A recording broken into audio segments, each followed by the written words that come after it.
আজকের ক্লাসে অংশগ্রহণ করার জন্য শুরুতে আমাদের স্কুল অ্যান্ড কলেজ টিমের পক্ষ থেকে সকলকে শুভেচ্ছা ও অভিনন্দন জানিয়ে শুরু করছি।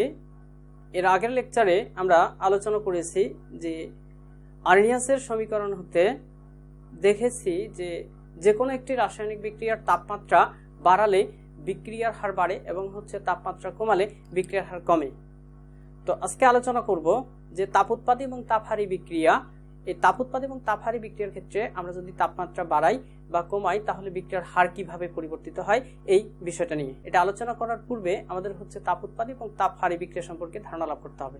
তো তাপ উৎপাদী বিক্রিয়া এটা যদি ব্যাকরণগতভাবে আমরা এটাকে বিশ্লেষণ করি তাহলে তাপ উৎপাদী মানে তাপ প্লাস উৎপাদী, মানে যে বিক্রিয়ায় তাপ উৎপন্ন হয় সেটা তাপ উৎপাদী, আর তাপহারী তাপ প্লাস হারী তাপহারী মানে যে বিক্রিয়ায় তাপ হারায় সেটাই তাপহারী বিক্রিয়া। তো আমরা এখানে একটা তাপ উৎপাদী বিক্রিয়া দেখতে পাচ্ছি যেটা হেবারবস পদ্ধতিতে আমরা অ্যামোনিয়া উৎপাদন করি এবং সেই পদ্ধতিতে নাইট্রোজেন এবং হাইড্রোজেন, এক অণু নাইট্রোজেন, 3 অণু হাইড্রোজেন, এটা গ্যাসীয় অবস্থায়, এটা 2 অণু অ্যামোনিয়া উৎপন্ন করে গ্যাসীয় অবস্থায় অ্যামোনিয়া এবং সাথে 92.38 কিলোজুল তাপ শক্তি উৎপন্ন করে। তো এই বিক্রিয়াটা একটা তাপ উৎপাদী বিক্রিয়া। এটা প্রশ্ন করতে পারে যে স্যার এটা কেন তাপ উৎপাদী বিক্রিয়া।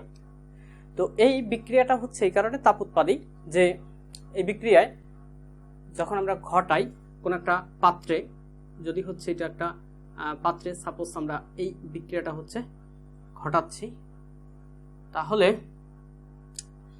এই বিক্রিয়াটাই যদি হয় নাইট্রোজেন আর হাইড্রোজেন, এই বিক্রিয়া করে আমি জাস্ট লিখলাম অ্যামোনিয়া, সমতাকৃত করলাম না, অ্যামোনিয়া উৎপন্ন করতেছে। তো এটা এখানে আছে এবং এটা একটা কনিক্যাল ফ্লাক্স। তো এখানে বিক্রিয়া এটাই একটা সিস্টেম। তো এই পুরো যে প্রসেসটা এখানে এটা একটা সিস্টেম, এটাকে আমরা বলতেছি এটা তাহলে সিস্টেম। আর এর বাইরে বায়ুমণ্ডল আছে, এটাকে আমরা বলতেছি পরিবেশ। তো যখন কোন একটা বিক্রিয়া হয় তো এটা একটা তাপ উৎপাদী বিক্রিয়া। তাপ উৎপাদী বিক্রিয়া যেটা হয় সেটা নাইট্রোজেন ও হাইড্রোজেন বিক্রিয়া করে অ্যামোনিয়া উৎপন্ন করে, সাথে 92.38 কিলোজুল তাপ শক্তি উৎপন্ন হয়। তো এই তাপটা যে উৎপন্ন হইলো এটা কি পরিবেশে ছেড়ে দেয়। এটা অনেকে প্রশ্ন করতে পারে যে এই তাপটা পরিবেশে কিভাবে চলে যায়। তো এটা ব্যাখ্যা করার জন্য আমরা এখানে বিক্রিয়াটার যে আমরা জানি যে একটা বিক্রিয়া যদি হয় তাহলে তাকে একটা নির্দিষ্ট পরিমাণ সক্রিয় শক্তি অর্জন করে বিক্রিয়ক থেকে উৎপাদ উৎপন্ন হতে হয়। তো সেটা একটু আমরা দেখি যে এইটা যদি আমরা ধরে নেই যে এটা 20, এরপর এটা 40 আর এটা 60। আমি এইটার দ্বারা বোঝাচ্ছি এনার্জি লেভেল, মানে বিক্রিয়কের তাপ শক্তি, এটা 20, 40, 60 এবং এই অক্ষ বরাবর আমি বোঝাচ্ছি যে এটা বিক্রিয়ক থেকে উৎপাদ তার মানে এটাকে আমরা বলতেছি যে বিক্রিয়া অক্ষ। তার মানে এখানে বিক্রিয়ক থেকে উৎপাদ উৎপন্ন হবে। বিক্রিয়কের বিক্রিয়া তাপ এই বিক্রিয়ার বেশি এবং এখানে 92.38 কিলোজুল তাপ শক্তি উৎপন্ন হয়। তো এই পরিমাণ শক্তি পরিবেশে চলে যায়। তো এখান থেকে আমরা ধরে নিলাম যে বিক্রিয়কের শক্তি এই লেভেলটাতে আছে এবং এটা নাইট্রোজেন আর হাইড্রোজেন। আমি সমতাকৃত লিখলাম না, এটা জাস্ট বিক্রিয়ক। তার মানে এই বিক্রিয়কের একটা নির্দিষ্ট পরিমাণ শক্তির দেয়াল তাকে অতিক্রম করতে হবে। এটা বিজ্ঞানীরা প্রমাণ করেছেন যে এটা সক্রিয়ণ শক্তির দেয়াল বলা হচ্ছে। তো এটা থেকে আমি ধরে নিলাম যে বিক্রিয়ক থেকে এই যে উৎপাদ NH3 অ্যামোনিয়া উৎপন্ন হলো। তো এই যে বিক্রিয়কের বিক্রিয়া তাপ ছিল আমাদের 40, এটা হয়ে গেল 20। তাহলে 40 ছিল বিক্রিয়কের বিক্রিয়া তাপ, সেটা কমে হয়ে গেল উৎপাদে যাই হলো 20। বাকি কত? 40 মাইনাস 20, এটা 20 কিলোজুল। এই যে 20 কিলোজুল তাপ শক্তি এটা কোথায় চলে গেল? এটাকে হারিয়ে গেল, বিক্রিয়া হওয়ার পরে এটা পরিবেশে চলে গেল। তো এই বিক্রিয়াটার ক্ষেত্রে এই যে 92.38 কিলোজুল বিক্রিয়ক থেকে উৎপন্ন হওয়ার পর এই পরিমাণ শক্তি পরিবেশে ছেড়ে দেয়। এটা হচ্ছে একটা তাপ উৎপাদী বিক্রিয়া। তো আমরা দেখলাম যে এখানে হচ্ছে এই পরিমাণ তাপ শক্তি পরিবেশ এটা ছেড়ে দিচ্ছে। অনেকে প্রশ্ন করতে পারে যে এটা হচ্ছে কেন তাপ উৎপাদী বিক্রিয়া। তো এটা আমি যদি কথায় বলি যে এটা একটা তাপ উৎপাদী বিক্রিয়া, তাহলে আমাকে বলতে হবে যে এই বিক্রিয়কের বিক্রিয়া তাপ বেশি থাকে এবং উৎপাদের বিক্রিয়া তাপ কম থাকে। যেখানে 40 বিক্রিয়কের বিক্রিয়া তাপ 40, উৎপাদের বিক্রিয়া তাপ হচ্ছে 20। এই জন্য একটা তাপ উৎপাদী বিক্রিয়া, এবং তাপ উৎপাদী বিক্রিয়ার ক্ষেত্রে এই পরিমাণ তাপশক্তি উৎপন্ন হয়, এটা আমাকে বলতে হবে। তো এটা যদি আরো ক্লিয়ারলি আমি বোঝাইতে চাই, তাহলে আমাকে কল্পনা করতে হবে যে নাইট্রোজেন হাইড্রোজেন এটার তাপ শক্তি না ধরে এটাকে যদি আমরা একটা সাংখ্যিকভাবে কল্পনা করি, ধরে নিলাম যে নাইট্রোজেন হাইড্রোজেন এটা হচ্ছে আমাদের 100 টাকা, তাহলে আমাদের হচ্ছে এই বিক্রিয়াটা একটা বহুমুখী বিক্রিয়া এবং এটা সাম্য অবস্থায় থাকবে। এটাকে যদি আমরা ধরে নেই যে সাপোজ 80 টাকা, তাহলে এইদিকে 100 টাকা, এইদিকে 80 টাকা, বাট আরও 20 টাকা দরকার। তাহলে আমাদের এই যে 20 টাকা সমতাকৃত, তাহলে এর সাথে হচ্ছে 20 টাকা, এবং এই 100 টাকা দুইটা মিলে হচ্ছে 100 টাকা। তার মানে এই অবস্থায় এই বিক্রিয়াটা হচ্ছে সাম্য অবস্থায় থাকে এবং এটা একটা তাপ উৎপাদী বিক্রিয়া। তো তাপ উৎপাদী বিক্রিয়ায় তাপ উৎপন্ন হয় এবং ডেল্টা এস এর মান ঋণাত্মক হয়। এই সমীকরণটাকে আমরা এভাবেও লিখতে পারি যে নাইট্রোজেন গ্যাসিয়াস ফেজ আর হচ্ছে 3 হাইড্রোজেন, এটা হচ্ছে গ্যাসিয়াস ফেজ, এটা হচ্ছে তাপ উৎপাদী বিক্রিয়া, বহুমুখী তাপ উৎপাদী বিক্রিয়া, এবং হচ্ছে 2NH3, এটা হচ্ছে গ্যাসিয়াস ফেজ, এটাকে semicolon del H is equal হচ্ছে 92.38 কিলোজুল। তো উপরের বিক্রিয়াটাকে আমরা এইভাবেও প্রকাশ করতে পারি, এবং ডেল এইচ এর মানে হচ্ছে নেগেটিভ, মানে হচ্ছে -92.38 কিলোজুল। তো এখানে অনেকে প্রশ্ন করতে পারে এই মাইনাস চিহ্ন দ্বারা মাইনাসটা কেমনে আসলো। এই মাইনাস চিহ্ন দ্বারা আমরা বোঝাচ্ছি এটা তাপ উৎপাদী বিক্রিয়া। অনেকে প্রশ্ন করতে পারে যে এই বিক্রিয়াটাতে মাইনাস চিহ্ন আসলো কিভাবে। তো এটা আসে এভাবে যে আমরা জাস্ট এটা সাংখ্যিকভাবে একটা কল্পনা নিয়েছি যে বিক্রিয়কের এখানে দেখলাম ডেল এইচ এর মান কিন্তু বের করতে লাগে যে del H is equal to হচ্ছে উৎপাদের বিক্রিয়া তাপ বিয়োগ হচ্ছে বিক্রিয়কের বিক্রিয়া তাপ হচ্ছে 40। এই সূত্র অনুসারে হচ্ছে ডেল এইচ এর মান আসে, মানে হচ্ছে উৎপাদের বিক্রিয়া তাপ থেকে বিক্রিয়কের বিক্রিয়া তাপ বাদ দিলে আমরা পাবো ডেল এইচ এর মান। তো এখানে হচ্ছে -20। তো এইখানে এই মাইনাসটা যেহেতু আসলো, তো এইখানে হচ্ছে যে এই মাইনাস আর 20 জায়গায় আসছে আমাদের 92.38 কিলোজুল। তো এই যে এখান থেকে আমরা বুঝলাম যে মাইনাস চিহ্ন দ্বারা এই বিক্রিয়ার তাপ উৎপন্ন হচ্ছে, এটা আমরা বুঝলাম এই গ্রাফ থেকে যেহেতু এখানে মাইনাস আসছে, তার মানে মাইনাস আসছে মানে হচ্ছে এটা একটা তাপ উৎপাদী বিক্রিয়া, এবং এই বিক্রিয়ায় 92.38 কিলোজুল তাপ শক্তি উৎপন্ন হচ্ছে। তো এখন কথা হচ্ছে যে এই যে এটা একটা তাপ উৎপাদী বিক্রিয়া, এখন এই তাপ উৎপাদী বিক্রিয়ার ক্ষেত্রে আমরা যদি তাপমাত্রা বাড়াই তাহলে কি হবে, এটাই হচ্ছে আজকের আলোচনা। তো এই বিক্রিয়ায় এই লজিকটা ক্লিয়ার করার জন্য আমাদের কি করতে হবে যে এটা একটা তাপ উৎপাদী বিক্রিয়া, এটা হচ্ছে বিক্রিয়কের তাপ শক্তি বেশি থাকে, উৎপাদের তাপ শক্তি কম থাকে, এটার আগে আমরা ক্লিয়ার করছি। তো যেহেতু এখানে বিক্রিয়কের তাপ শক্তি বেশি থাকে এবং উৎপাদের তাপ শক্তি কম থাকে, দ্যাট মিনস অ্যামোনিয়া এখানে উৎপাদ, এই অ্যামোনিয়ার তাপ শক্তি কম থাকে, তাহলে যখন আমরা এই বিক্রিয়ার তাপ প্রয়োগ করব তখন কি হবে, যার তাপ কম সেই তো তাপ শোষণ করতে পারবে বেশি। তার মানে এই বিক্রিয়াটা একটা বহুমুখী সাম্য অবস্থায় আছে এই বিক্রিয়াটা। তো যেহেতু এখানে হচ্ছে অ্যামোনিয়ার বিক্রিয়া তাপ হচ্ছে কম, তো অ্যামোনিয়া কি করবে যে ওই যে পরিমাণ তাপ শক্তি আমরা এখানে সরবরাহ করব ওই পরিমাণ তাপ শক্তিকে অ্যামোনিয়া গ্রহণ করতে পারবে, কারণ ওর তাপ শক্তি কম। বাট নাইট্রোজেন এবং হাইড্রোজেনের তাপ শক্তি হচ্ছে পূর্ব থেকেই বেশি, এজন্য সে তাপ গ্রহণ করতে পারবে না। এখানে যার তাপ শক্তি কম সেই তাপটা গ্রহণ করবে। তো এ যদি তাপ গ্রহণ করে, তো যে পরিমাণ তাপ সে গ্রহণ করবে ওইটাকে প্রশমিত করতে হবে, কারণ ওই অবস্থায় সে স্থিতিশীলতা পাবে না, কারণ এটা একটা উভমুখী বিক্রিয়া, বিক্রিয়াটাকে সাম্যাবস্থায় থাকতে হবে। তো সাম্যাবস্থায় থাকার জন্য এই অ্যামোনিয়া কি করবে, যে তাপটা সে গ্রহণ করলো ওই তাপটা সে ইকুয়াল করার জন্য সে কি করবে, সে ওই তাপটাকে ইকুয়াল করার জন্য সে যে পরিমাণ তাপ শক্তি গ্রহণ করবে ওই পরিমাণ তাপ শক্তিকে প্রশমিত করতে যতটুকু অ্যামোনিয়া বিয়োজিত হওয়া দরকার সেই অ্যামোনিয়া বিয়োজিত হবে। বিয়োজিত হবে মানে কি, এটা উৎপাদে থাকবে, উৎপাদে থাকবে না, সেটা বিয়োজিত হয়ে অবশ্যই নাইট্রোজেন এবং হাইড্রোজেনে পরিণত হবে।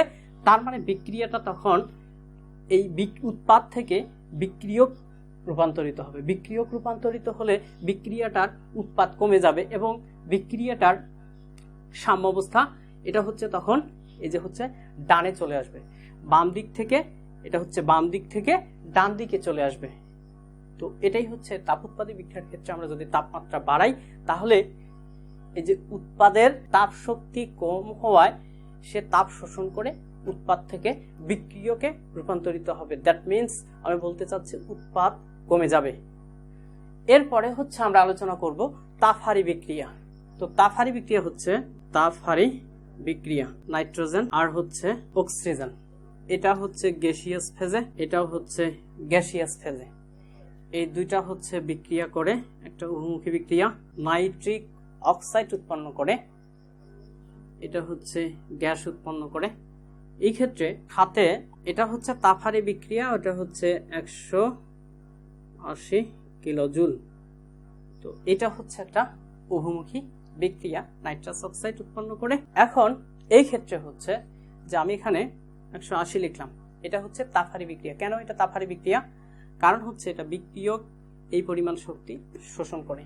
যখন নাইট্রিক অক্সাইড উৎপন্ন হয় তখন 180 কিলোজুল তাপ শক্তি নাইট্রোজেন এবং হাইড্রোজেন বন্ধন নাইট্রাস অক্সাইড উৎপন্ন করতে গিয়ে এই পরিমাণ শক্তি শোষণ করে। এটা হচ্ছে একটা তাপহারী বিক্রিয়া। আমরা বললাম যে বিক্রিয়ায় বিক্রিয়ক তাপ শোষণ করে সেটাই হচ্ছে তাপহারী বিক্রিয়া। তো সেই ধারণায় এটা একটা তাপহারী বিক্রিয়া। তো এটা আরেকটু ক্লিয়ার করি যে এই দুইটা মিলে হচ্ছে আমাদের এখানে টাকার দিয়ে 100 টাকা, সরি এই দুইটা হচ্ছে আমাদের, এইটা 80 টাকা আর এটা হচ্ছে 20 টাকা, এটা একাই 100 টাকা। তার মানে হচ্ছে এই দুইটা যোগ করে হচ্ছে 100, এটা একাই 100। এবং এই ক্ষেত্রে বিক্রিয়কের বিক্রিয়া তাপ হচ্ছে কম থাকে 80 টাকা, ঠিক আছে। এবং এই ক্ষেত্রে ছিল যে বিক্রিয়কের বিক্রিয়া তাপ বেশি ছিল, তাপহারী বিক্রিয়ার ক্ষেত্রে বিক্রিয়কের বিক্রিয়া তাপ কম থাকে এবং কম থাকায় সে তাপ শক্তি পরিবেশ থেকে শোষণ করে বিক্রিয়ক থেকে উৎপাদ উৎপন্ন করে। তো এটাই হচ্ছে লজিক। তো এই বিক্রিয়াটা হচ্ছে একটা তাপহারী বিক্রিয়া, কারণ হচ্ছে কি বিক্রিয়কের তাপ শক্তি কম থাকে।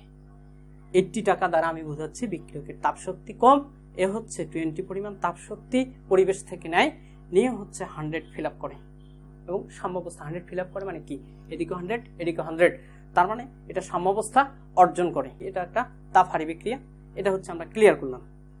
তো গ্রাফিক্যালি বিষয়টা যদি আমরা এখান থেকে দেখি তাহলে হচ্ছে এটা এরকম হবে, নাইট্রোজেন প্লাস হচ্ছে অক্সিজেন, ঠিক আছে। এই বিক্রিয়াটাকে সমতাকৃত করলে হবে 2NO। তো এটা হচ্ছে সমতাকৃত করতেছে না, সক্রিয়ণ শক্তি তাকে ফিল আপ করতে হচ্ছে। তো এই পরিমাণ শক্তি সে অর্জন করলো এবং এখানে হচ্ছে নাইট্রাস অক্সাইড গ্যাস উৎপন্ন করলো। তো আমরা এখানে লিখলাম নাইট্রাস অক্সাইড এবং তাকে এই পরিমাণ শক্তি নিতে হলো। তো এইটার লেভেল হচ্ছে এটা আর এইটার লেভেল হচ্ছে এটা, ঠিক আছে। তো এই ক্ষেত্রে আমরা ধরে নিলাম যে বিক্রিয়কের তাপ শক্তি কম থাকে, তার মানে আমরা যদি বলি যে এটা হচ্ছে একটা তাপহারী বিক্রিয়া। তো এখানে বিক্রিয়ার তাপ শক্তি আমরা দেখতে পাচ্ছি 20, উৎপাদের তাপ শক্তি বেশি 40। তো এটা হচ্ছে একটা তাপহারী বিক্রিয়া, এটা একটা ব্যাখ্যা যেটা একটা তাপহারী বিক্রিয়া। তো এই বিক্রিয়াটাকে লেখা যায় nitrogen gaseous phase plus oxygen gaseous phase, এটা হচ্ছে উভমুখী বিক্রিয়া, এটা হচ্ছে 2NO, সাথে হচ্ছে ডেলএইচ এর মান সেমিকলন, ডেলএইচ এর মান হচ্ছে প্লাস 180 কিলোজুল। তো এই বিক্রিয়াটায় প্লাস পজিটিভ হচ্ছে কেন?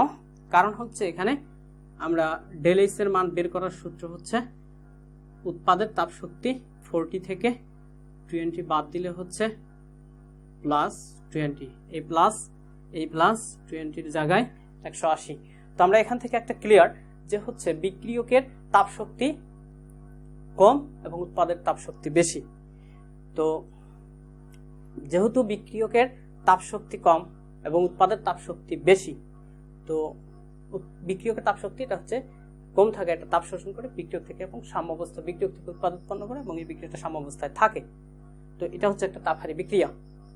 কারণ হচ্ছে এখানে বিক্রিয়কের বিক্রিয়া তাপ 80 কম, তো এটা হচ্ছে একটা তাপহারী বিক্রিয়া। এবং এখানে পজিটিভ মানটা কিভাবে আসলো? এটা হচ্ছে কারণ বিক্রিয়কের বিক্রিয়া তাপ এটা হচ্ছে কম এবং উৎপাদের বিক্রিয়া তাপ বেশি। তো ডেল এইচ এর মান বের করার হচ্ছে উৎপাদের বিক্রিয়া তাপ থেকে বিক্রিয়কের বিক্রিয়া তাপটা বাদ দিলে ডেল এইচ এর মান পাওয়া যায়। তো এটা আমরা করে হলো পজিটিভ এবং এটা হচ্ছে একটা তাপহারী বিক্রিয়া। এই পরিমাণ তাপ শক্তি শোষিত হয় এই বিক্রিয়ায়। এখন অনেকে প্রশ্ন করতে পারে যে এই 180 কিলোজুল এই মানটা হচ্ছে কিভাবে আসে?